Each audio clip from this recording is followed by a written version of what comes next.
Hey guys! Welcome to my vlog! For today's video, samahan niyo ako sa aking morning routine as a mom. Alas 5 pa lang ng umaga, gumising na ako. Grabe, sobrang antok ko pa pero kailangan talagang bumangon para makapag-prepare ng baon at ulam ng anak ko na papasok sa school. Una kong pinrito ang hotdog at yung natirang chicken luncheon meat kasi favorite niya talaga yun. After that, nagprito naman ako ng yellow pin na isda. Grabe, ang lakas magsaboy ng mantika habang nagpiprito kaya panay-iwas talaga ako. Yung ibang isda, nilagyan ko ng gulay para may masarap kaming sabaw. Hindi na ako masyado nakapag-video pagkatapos kasi super busy na. Nagising na ang anak ko, naligo at kumain ng breakfast. Fast forward, tinulungan ko na siyang magsuot ng uniform para mas mabilis ang paghahanda namin. At habang inaasikaso ko siya, nagselos naman ang bunso ko.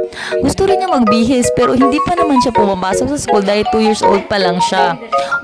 Umiyak siya ng konti pero nang kinarga ko na, tumahimik na rin agad.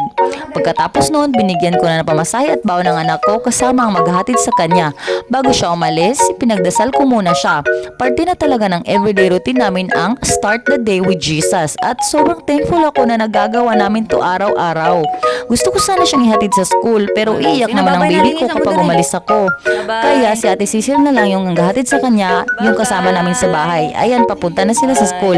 Habang kami naman ni baby ay naiwan sa bahay para ipagpatuloy ang aming araw. So, thank you for watching. Abangan nyo ang aming next vlog. Bye-bye!